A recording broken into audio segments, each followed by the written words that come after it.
فارسی بلدی؟ أري فارسي تقريبا بلده. یکم بلدی؟ أري يكم. من خوب بلدم.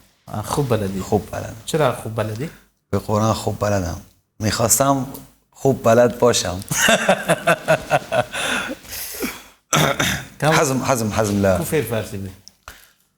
والله كاك هالدر لبرادرم فير بوم برادرم ابو تجربه جانم ما ولا فارسان بو بس وكو زمانك حزم الاكسنتك هم بو حزم لا بري لا قصه كردني هم بو لزماني خوشبان نزيكا كما بله بما وجه كم فير بوم دوز كتبو بري زور دوزم ابو دوز كتبو بري بيدغ دوزي نكبتي اري والله كود فروش والله هرقوها هرقوها او تسبو موضوعي والله كاك هالدر اوها طبعا بداية داكم ديقو بس اسياري مكره نشي زاني تسيا بس شكلي مثلا ديار بخواي ديار وشكل كيكوا قلت يكم سيارة عندي بيو سيارة بيان سيارة ناكرم هي سيارة جناكرم حادثة جنا خوشم بيكر بلا دو حادثة كي هر سيارة يعني اوها لبيش تساهم كوت هر نمزاني كوشم فروش استاج نازام والله كو فروش راكو دانا تشيني عندنا تشي نازام